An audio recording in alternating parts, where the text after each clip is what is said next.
Welcome to another episode of No Tears for Black Girls, a true crime podcast with a purpose.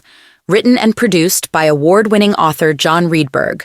I'm your host, Samantha Paul. Let's dive in. Cartisha Morgan is pleading for someone to come forward with information about her daughter, Makayla Wickerson. Berkeley police say Wickerson is one of 6 people who were influenced by a cult leader and disappeared from North St. Louis County in August of 2023. Berkeley police believe they are following the teachings of a man named Rashad Jamal. Among other things, they say he taught totally disconnecting from family, practicing polygamy, and meditating nude. Carrie Roberts is a neighbor and witnessed that nude meditation. She told me she knew Makayla Wickerson. From beginning to then, it was totally different. She cut all her hair off. She started growing dreads, and her baby used to come play in the yard with my nephew. And all of a sudden, she stopped letting the baby come over. Meanwhile, Morgan is pleading that her daughter and the others just let family know they're okay. I know that people have many different opinions of this, but if it was their family member, everybody wants to know that their family member is well. If she chooses to still stay out, I just would like to know that her and my granddaughter are safe. That's all. If she can just contact us and let us know. It was a perplexing case for the authorities. 6 people, including young children, had vanished without a trace from their home in St. Louis. The police suspected it to be linked to a cult. The group had been living in a rental near the airport, led by Rashad Jamal, who was currently serving time for child molestation charges. Despite being behind bars, Jamal had amassed a large following on social media with his purported spiritual teachings.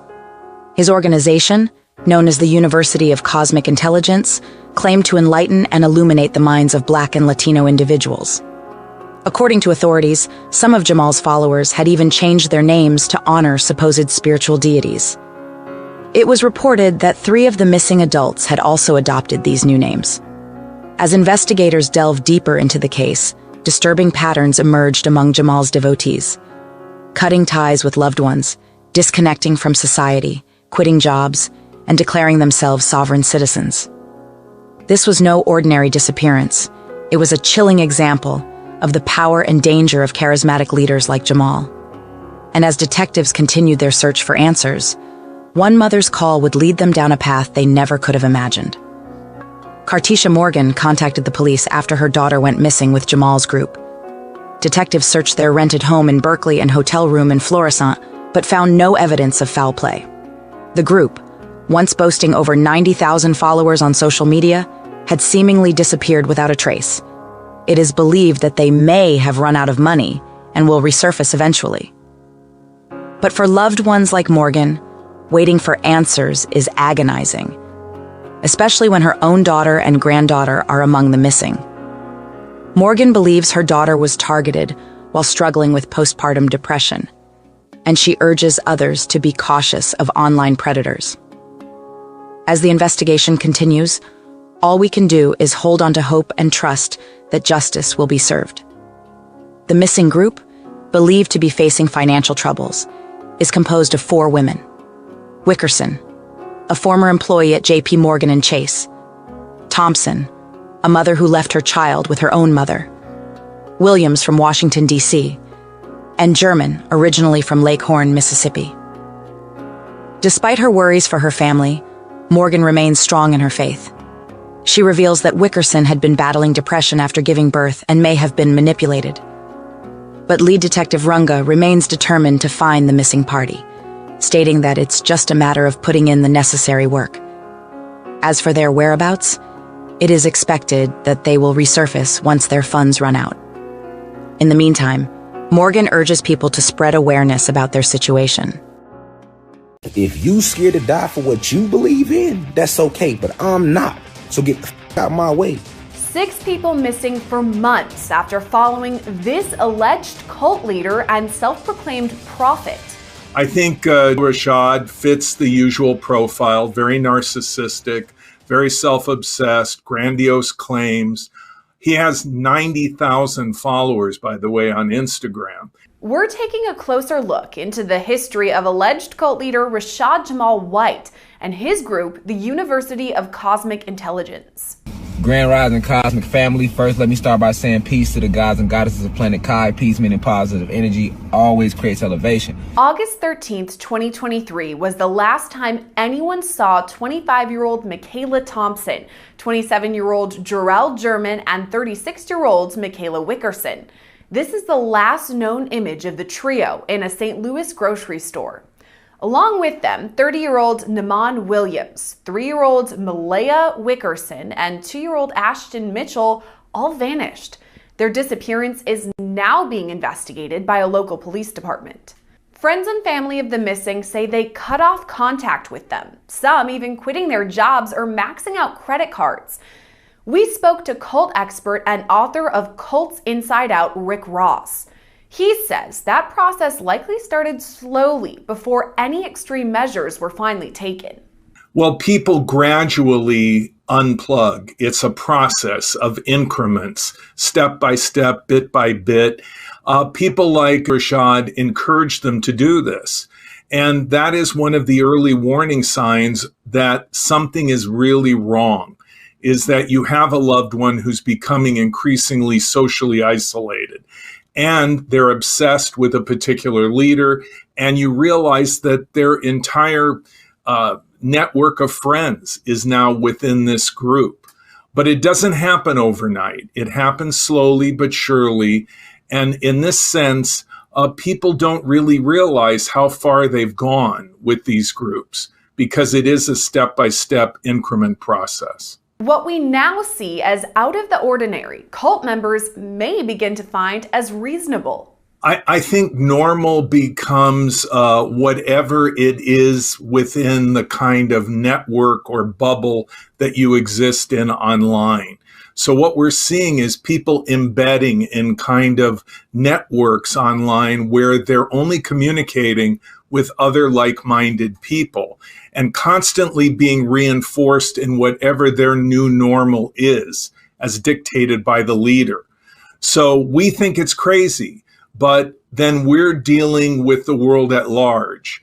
These people are often cut off, as we hear, from their family, from their old friends, and they're embedded in this alternate reality, this other world online in which they are following people that are like-minded, conversing with people online, and following, streaming and YouTube videos. It can become, completely encapsulating, where people really have no other access to the real world. Ross says things start out innocently enough, oftentimes when people are down on their luck. Well, I think the narrative is usually people are going through a difficult time in their life, and that happens to all of us. We go through bad patches, and they have the bad luck to be approached by someone who introduces them to some group or weekend seminar program or something that seems rather innocent, but in fact is a cult. And the person who's talking to you about this group or activity could be a coworker, a friend, someone you know, someone you trust. As Ross explains, there are several things that determine whether a group is actually a cult. Well, we look for three things to form the core, the nucleus of what a destructive cult would be. Number one, is the leader the defining element and driving force of the group? And is the leader a dictator with no meaningful accountability? And has he or she become an object of worship? Second, does the leader manipulate people in identifiable ways that line up with coercive persuasion? In other words, is he gaslighting people? Is he manipulating them, isolating them from family and friends to control what they hear, what they see, to gain undue influence? And finally, three, having gained undue influence, does the leader use it to take advantage of his or her followers, exploit them, and do harm to them? In this case, Ross believes the University of Cosmic Intelligence is in fact a cult, and that Rashad Jamal is its leader.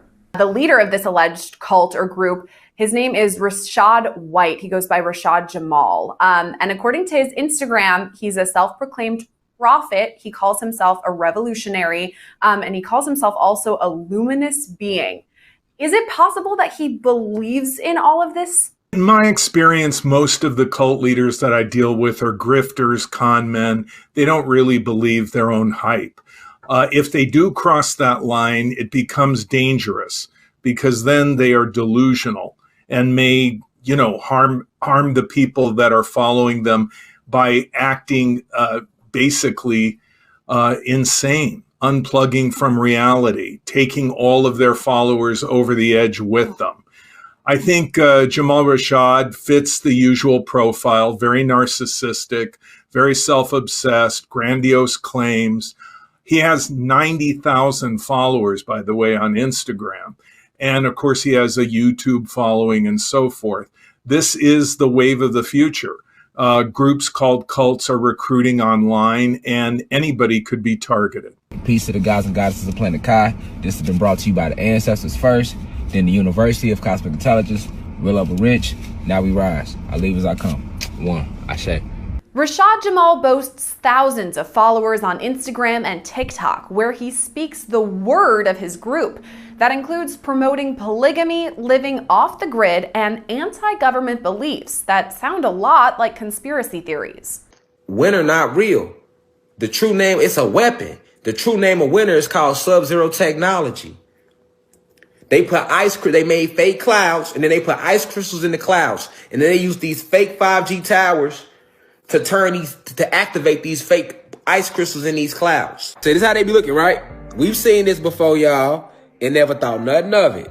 All them birds on the power line, you don't be thinking of it, but they sitting there actually charging up. All right, these are your government drones. They fly all over and they record surveillance. Does that make things more tricky because the internet can go anywhere? I mean, you don't have to be in a physical proximity of a cult leader or organization. You can just Google it and kind of get sucked in that way. Does that mean that we're all more at risk? Sierra, I think it's even more ominous than that. I think that minor children can be recruited online with their parents not even knowing that they're interacting with a cult or a cult leader. Because anyone with a smartphone, anyone with access to the internet is possibly a target for cult recruitment. And we've seen this over and over and over again. I mean, there was a group that recently has been exposed. I dealt with them over the years called Love Has Won, led by Amy Carlson. There's a documentary about her calling herself Mother God. She would recruit online, raise money online, and constantly do events streaming online. Another group with the leader who also, by the way, is in jail, like Rashad Jamal in Georgia, is a group that called itself the Ethereans and later Carbon Nation, led by Elizio Bishop, who's now, for abuse, like Rashad Jamal, in jail. He recruited online and would sequester his followers at an Airbnb in Central America.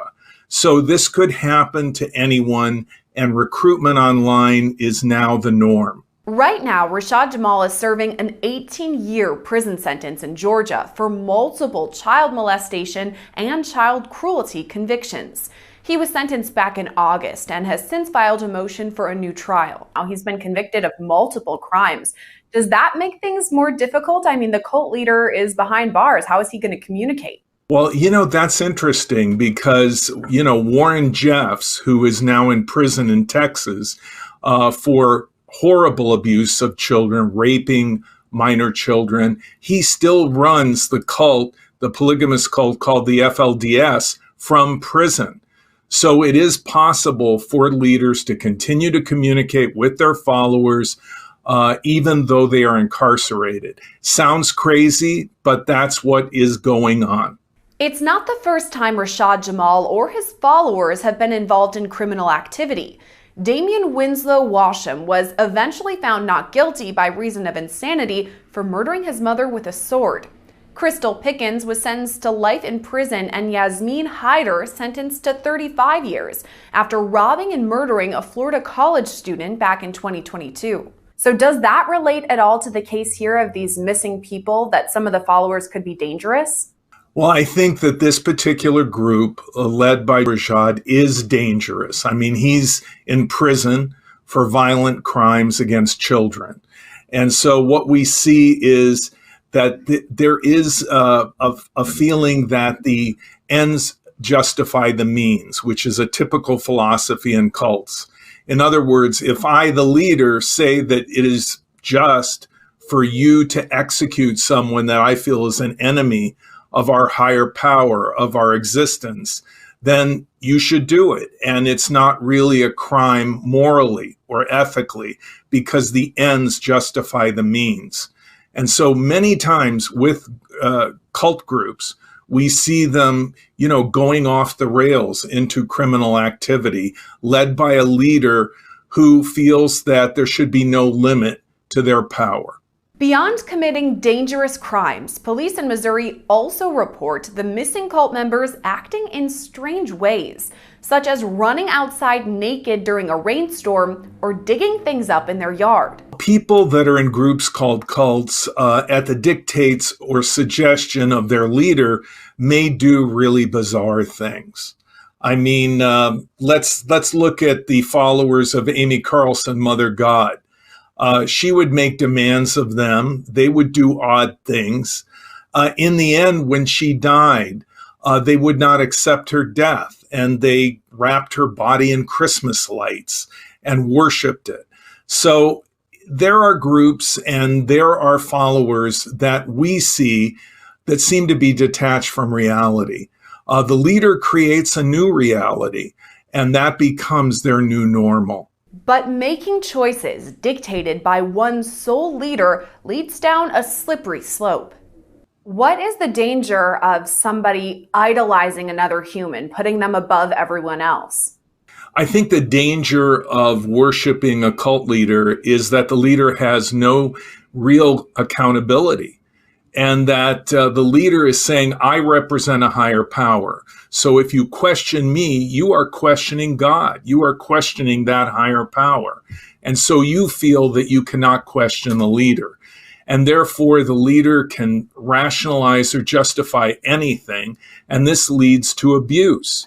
That kind of power with no checks, no balances, unfettered, is what we see over and over again playing out in scenarios where children are hurt, where people are, denied proper medical care, or they become involved in criminal schemes. And of course, what we see is their finances become depleted.